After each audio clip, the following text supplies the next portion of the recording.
Buenos días y bienvenidos a Iceberg de Valor, el podcast de inversión basado en el Value Investing. Bienvenidos los seguidores de Stanley Ma, bienvenidos a Iceberg de Valor.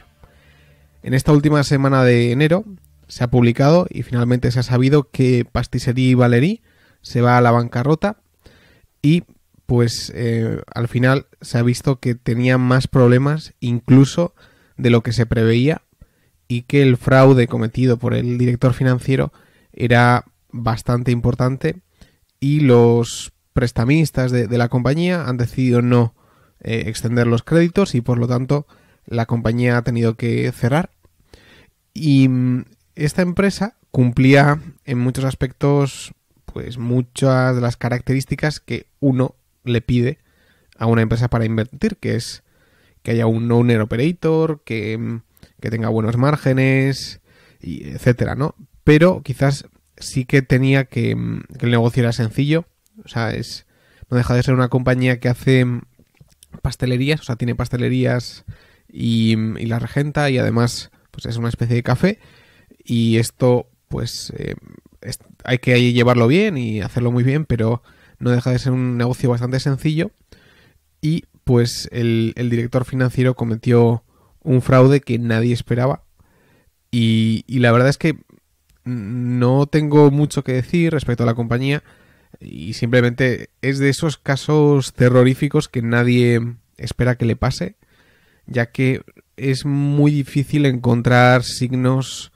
que te podían llevar a acertar que eso era un fraude, ¿no? O sea, no había receivables grandes o sea, simplemente eran mentira muchas de las partidas que había y simplemente las cuentas no eran verdad, o sea, no es que ya en las cuentas tú podías ver signos, ¿no? Por lo que, bueno, no deja de ser un caso más para la prevención y que estemos atentos como inversores.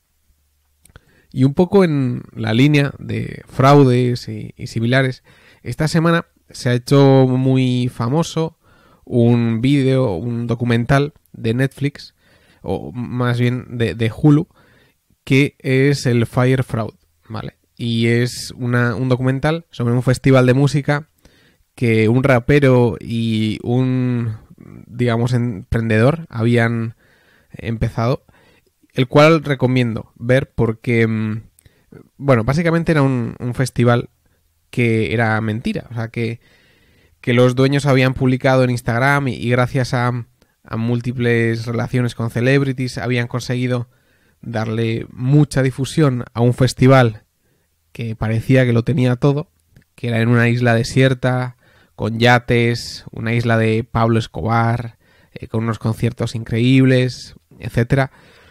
Pues eso que era un invento al final y gente que no sabía montar un festival, pues eso acabó destapándose y se tornó en una experiencia horrible para toda la gente que fue.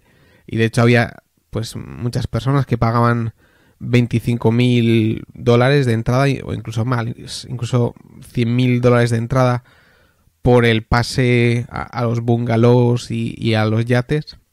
Bungalows y yates que no existían, claro. Y me parece un documental muy bueno. A mí por lo menos me ha gustado bastante, ya que aparece la figura del mentiroso compulsivo, que a mí siempre pues me gusta estudiar, ya que no consigo realmente ver cómo uno puede tirar la pelota tan adelante, ¿no? Constantemente y nunca confesar, o sea, la realidad. Y creo que Fyre Fraud y un poco el relato de este festival va de eso y se parece en cierta forma a los relatos de Theranos que vimos en el capítulo creo que 40, que bueno, de ese tipo de personas que siguen en una cierta ilusión, que no sabes si se creen o no esa aventura empresarial que imaginan, hasta que el final pues explota. Por último, como noticia de esta semana, BuzzFeed y Huffington Post han decidido que van a despedir a parte de la plantilla y esto es relevante, ¿no? Porque dice mucho del futuro de los medios y de las noticias. De hecho, es muy difícil tener beneficios si te dedicas a publicar noticias. Es más, el caso que sí que tengo estudiado es el de la parte de publishing de IAC, y ellos, por ejemplo, dicen que nunca van a hacer noticias. A ellos dicen que pues van a hacer un post de Investopedia que sea capaz de durar un año y medio, y que la gente pueda seguir entrando en él aunque haya pasado un cierto tiempo. Sin embargo, las noticias, al ser algo tan fácil de acabar y que a los 2 días quizás no vale nada, pues es muy difícil hacer una compañía rentable de noticias, a menos de que seas toda una eminencia en el mundo, estilo New York Times, pero que incluso ellos lo pasan bastante mal. Y la verdad es que es muy difícil imaginar a dónde va a ir el mundo en cuanto a noticias, ya que teniendo herramientas como Twitter, que puedes tener mucha información a mano, pues no es fácil ver dónde van a acabar todo este tipo de compañías, y a mí me da la sensación de que van a tener que ser todavía más sensacionalistas y con eso intentar atraer más y más público, tirando mucho más de sentimiento y cosas parecidas, para no quedarse obsoletos, ¿no? El episodio de esta semana es el segundo que tenía pensado. El primero era el de la semana anterior, sobre cíclicas y Peter Lynch y cómo quizás las lecciones no aplican directamente, sino solo a nivel conceptual. Y este segundo es sobre MTY, es sobre MTI, la famosa franquiciadora de múltiples conceptos en Canadá y en Estados Unidos ahora también. Y esta empresa es muy especial y es parte de ese ya mítico libro de 100 baggers que todos conocemos. Sin embargo, no querría fijarme tanto en que, bueno, es verdad que ha multiplicado por 100. Aún así, siempre hay un momento que no se cumple en todas las empresas, evidentemente, pero en MTI sí que existe, que es un momento de retornos excepcionales. Es decir, si tú hubieras invertido en MTI en 2008, pues hubieras tenido una rentabilidad muy buena o aceptable, ¿no? Del 15%, el 10%, una rentabilidad pues de la que estar orgulloso, pero no es una rentabilidad espectacular o que, bueno, digamos, cambie la partida. Pero sí que hubo un momento de la historia muy concreto, donde alguien podría haber hecho pues una rentabilidad increíble en MTI. Y de hecho, este momento concreto de la historia es el 2003, entre julio y diciembre, y terminando pues a finales de 2004, comienzos de 2005, donde alguien podría haber multiplicado su dinero por 13, 14 veces, ¿vale? En un periodo menor a 2 años. Y me parece especialmente interesante estudiar este tipo de fenómenos. Este tipo de fenómenos donde hay un cambio de perspectiva del mercado sobre una determinada compañía y pues hace un retorno fuera de lo ordinario. Ya sea pues Ford en 2009, cuando General Motors ya había quebrado y nadie pensaba que podría sobrevivir, y sobrevivió y hizo un por 12. Pues de la misma forma, MTI en 2003 tenía unas ciertas características extremadamente interesantes y que todo el mundo podía conocer, y aún así pues me imagino que no mucha gente se hizo millonario con MTI. Por lo tanto, querría estudiar la historia de este franquiciador, centrándome especialmente en este momento tan peculiar de la historia. MTI es una empresa que comenzó Stanley Ma, que había pues regentado un restaurante, no sé si en Hong Kong, pero en Canadá comenzó con Tiki Ming como primer franquiciado en 1984. Luego, más tarde, en 1986, esa compañía, Matoji, la cual se llamó Matoji en un primer comienzo, fue adquirida por Golden Sky. Golden Sky era una empresa de tecnología, una empresa de software y todo un conglomerado de software, ciberseguridad y demás cosas donde realmente Matoji no pintaba nada. Entonces, entre 1986 y 1999, lo que hizo Matoji fue pues crear todo tipo de conceptos nuevos de forma orgánica que podían crear diferentes unidades y así crecer pues hasta unas 100 unidades que llegó en 1999. De esta forma se estableció, por así decirlo, la plataforma de franquiciador. Y en 1999 se ocurriría el fenómeno quizá más importante, que es el de comenzar a comprar otros franquiciadores de subescala. Y esto ocurriría todo dentro de Golden Sky, que como hemos dicho era una empresa de software y tecnología.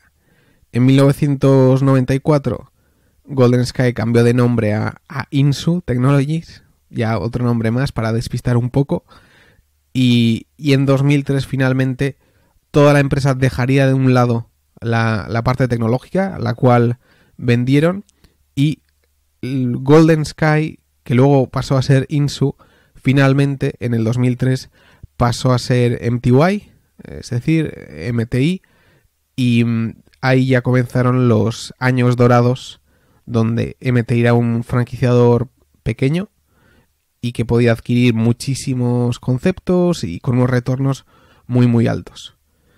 Finalmente ya en el 2012 en adelante pues ya se convertiría en una empresa más grande, más establecida, con un perfil de retorno y riesgo pues con menos variabilidad. Lo curioso de Insu Technologies pues era que la parte de restaurantes no era más que un proyecto, pues bueno, un side project, por así decirlo. De hecho, las ventas que crecían en gran parte eran por consultoría, por software, e-commerce, etcétera, ¿no? Y las ventas no crecían tanto por la parte de restaurantes, aunque sí lo hacían con unos beneficios muy altos. Y también me parece curioso cómo la compañía se centraba completamente en su parte tecnológica. Y bueno, pues parece que ahí estaba el futuro, consultoría, ciberseguridad, y de hecho es por ello que la compañía sufrió tanto en el año 2000, 2001 por la crisis.com, ya que ya la propia directiva pues perfilaba a la compañía como una que era puramente tecnológica, que bueno, le brindaban un párrafo a la parte de MTY, pero realmente nunca le dieron mucha importancia. Y en todo esa compañía, un conglomerado de miles de programas, de software e incluso hardware, MTY hizo su primera adquisición en 1999, la que fue Fontaine-Santé Canadá. Y así comenzaría la nueva etapa, ya no de conceptos puramente orgánicos que crecían pues por las ideas de Stanley Ma y muchos otros, sino que comienza la fase donde compran franquiciadores con subescala y todo el back office, o sea, toda la parte administrativa, pues es fusionada con la parte de MTY, de forma que pues las ventas incrementales a partir de ese momento pues necesitaban una parte fija administrativa muy, muy baja. Por lo tanto, los retornos eran muy, muy altos. Y todo esto pasó de forma totalmente encubierta. O sea, imaginaos una compañía que destaca completamente su parte tecnológica y no apenas dice nada de las adquisiciones de MTI. Es más, o sea, en el 2003, en marzo, pues las acciones estaban a 0,25 dólares canadienses, que si computamos el market cap, estaba a 4,42 millones de dólares canadienses de market cap. Y de hecho, y esto me parece lo más flagrante, es que la compañía te ponía el EBITDA de el franquiciador y toda la parte de software. Es decir, la compañía en el 2002 te estaba diciendo explícitamente que había conseguido 2,4 millones de EBITDA de la parte del franquiciador, mientras que la parte de software estaba perdiendo dinero. Es decir, ¿esto qué quiere decir? Si la compañía capitalizaba a 4,4 y tenía 2,4 de EBITDA del franquiciador, y teniendo en cuenta que apenas hay CAPEX en MTI, por lo tanto EBITDA pues es básicamente EBIT y con unos impuestos pues del 30%, te plantas en 1,7 millones de flujo de caja libre. Para una capitalización de 4,4, pues estamos por debajo de 3 veces flujo de caja libre. Y esto ocurrió. Y este informe era público completamente, y tenías una compañía que era asset light, que era escalable, no es cíclica, es resistente, creciendo a mucho más del 30%, con un recorrido de crecimiento brutal, ya que en Canadá pues había miles de franquiciadores con subescala, y con un owner operator que sabía de la industria y sabía lo que hacía.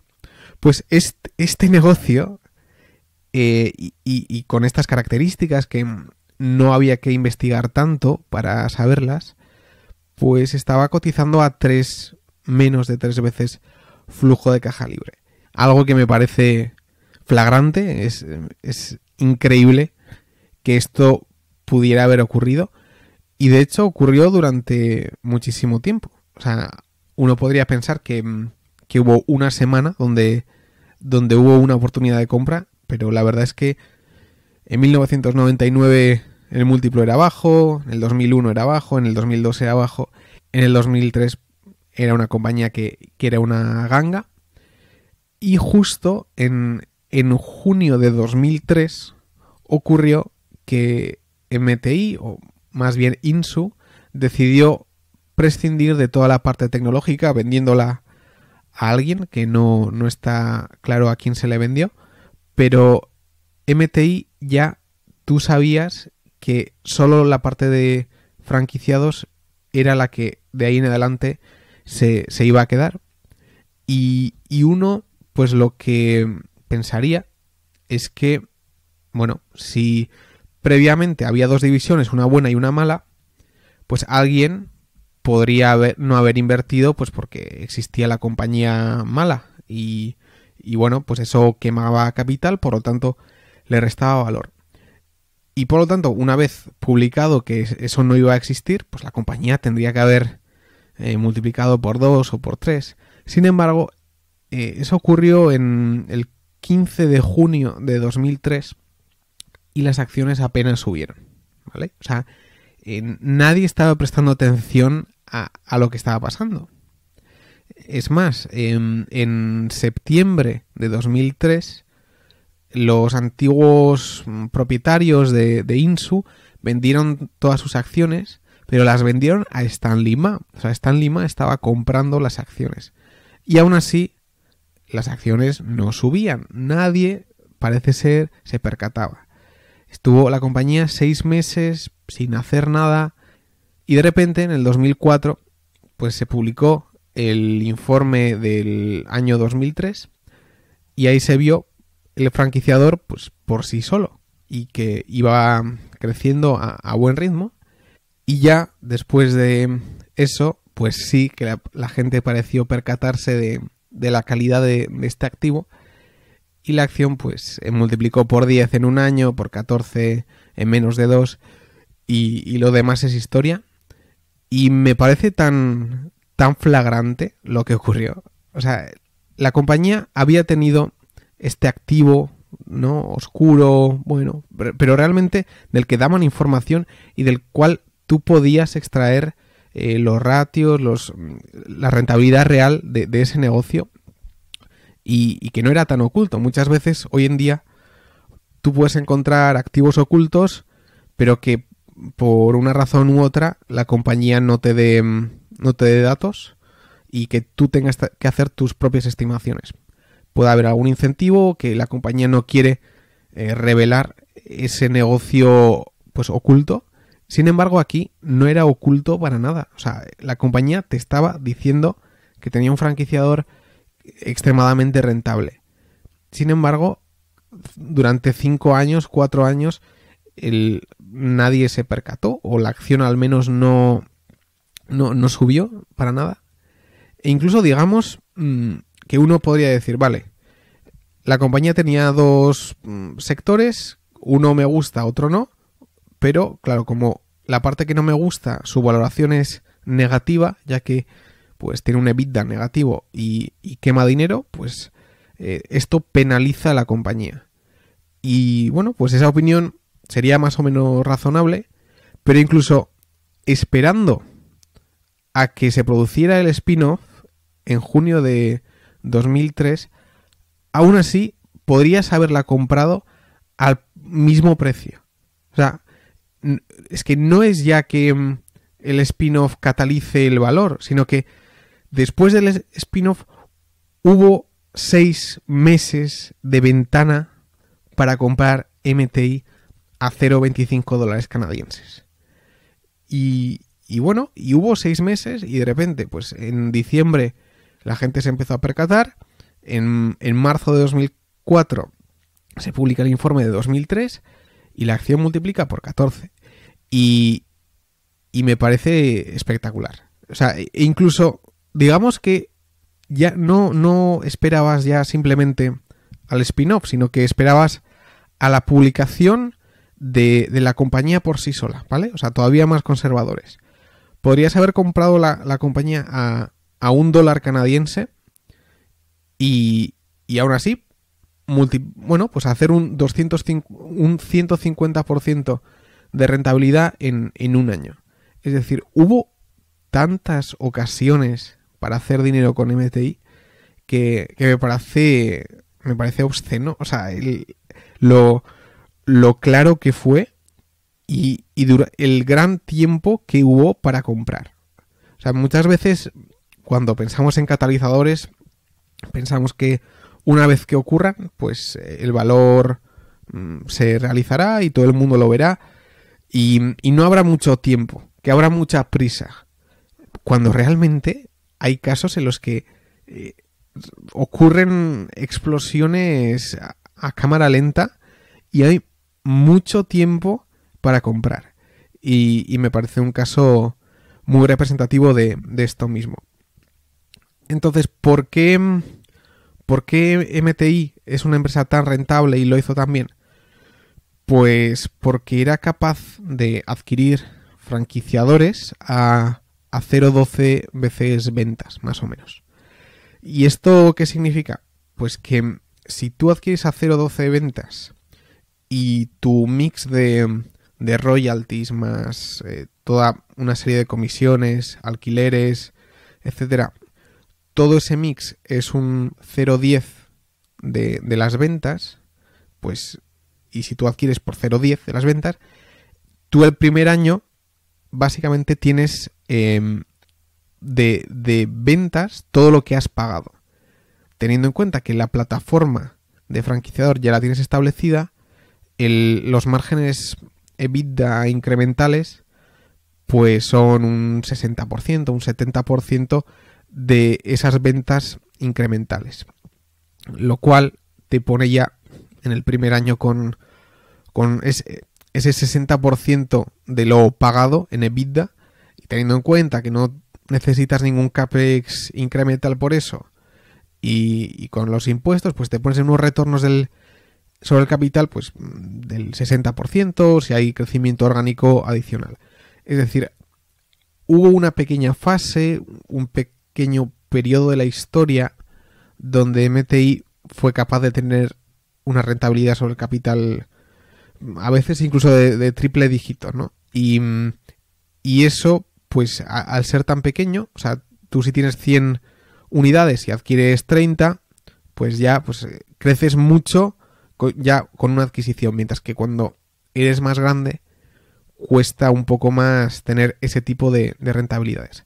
Además que con los años pues las compras han ido subiendo de precio un poco, lo que al comienzo era 0,10 veces ventas, pues ahora es más 0,20, 0,30, lo cual pues limita las rentabilidades sobre el capital que has podido tener. Y esa es un poco la historia de MTI. O sea, los primeros años, 84, 99 de crecimiento puramente orgánico, 99 primera adquisición, 99 2006, 2007 años dorados con unas rentabilidades increíbles, y luego ya se convierte ya en un franquiciador mucho más establecido, y esto significa que los retornos son más bajos, y incluso MTI comienza a tener problemas en el año 2012-2013 cuando ya ocurre una primera adquisición que no sale muy bien. Pues en esa historia de 50 adquisiciones, pues ya una se atraganta, y además ocurre el problema del mall estadounidense, del supermercado, que la gente deja de ir al supermercado y que el 40-30% de los locales de MTI estaban situados en estas localizaciones, y esto pues lastra a la empresa y comienza toda una fase de transformación, quitando importancia a estos locales en los malls, que esta transformación ha durado unos 3-4 años. Ahora se podría decir que el supermercado ha perdido mucha importancia dentro de las franquicias de MTI, y que se intenta impulsar mucho más pues estar a pie de calle, e incluso formatos fuera de lo ordinario que sean pues más pequeños, pues carritos y todo tipo de conceptos. Y esta es la historia de MTY, un franquiciador que es una compañía pues muy muy interesante. Pero lo que es muy muy interesante no es tanto toda su historia, que bueno, a mí el año 2012-2013 pues está bien leerlo, pero los años donde realmente ocurre ese palo de hockey pues son 2001, 2002, 2003, que son realmente los que me interesan y los que marcan pues unas rentabilidades increíbles, y creo que es uno de esos casos que conviene estudiar. Creo que esta historia no la había mencionado nadie. Es una compañía que casi todo el mundo conoce en España, pero que me parece extremadamente importante estudiar los casos históricos, ya que la historia se suele repetir bastante. Y me parece que la mejor forma de sacar lecciones es estudiar este tipo de historias, ya que pues quizás tú inviertas en una compañía ahora mismo y ves que un catalizador se cumple y aún así no sube, y quizás pues puedes pensar que no estabas en lo correcto, ¿no? Pues por lo que sea, el catalizador se cumple, la compañía no sube, tú no tenías razón. Pues bueno, esto es claro ejemplo de que quizá un catalizador se cumple y la compañía sube al año de que eso ocurra. Por lo que hay que tener paciencia, y para tener paciencia es importante estudiar los casos históricos y ver lo que ha ocurrido, por qué el mercado ha tenido las ineficiencias que ha tenido. En este caso es claro cómo una compañía pues se focalizaba completamente en el software y no daba importancia a su otra parte. Por lo tanto, normalmente cuando hay dos patas en una compañía, sí que pueden ocurrir divergencias en precio si esas dos patas son muy diferentes. Y es lo que hace que en muchos casos sean tan interesantes. Otra forma de verlo también es que hay compañías que parecen que son algo y que luego son otra cosa. Y este tipo de idea suele premiarse mucho. Por ejemplo, Ferrari es una empresa que hace coches y mucha gente la planteaba como una automovilística. Sin embargo, pues parece que está más cerca de Louis Vuitton que de Volkswagen. Por lo tanto, esa compañía no es A, es B, es decir, es una compañía de lujo. Y eso hace que la compañía, pues Ferrari, haya multiplicado por 3 o 4. Adobe era una compañía de software, pero que no tenía suscripciones, cambia suscripciones, cambia el concepto que el mercado tiene sobre esa compañía, pues pasa a multiplicar por 5 su valor. Y es ese tipo de ineficiencia que a mí personalmente me gusta mucho y que creo que opinando diferente se pueden tener unas rentabilidades muy fuera de lo ordinario. Y con esto termino el episodio. Compartidlo con vuestros amigos, dadle like en YouTube, en iVoox. Nos vemos la siguiente semana y seguid aprendiendo.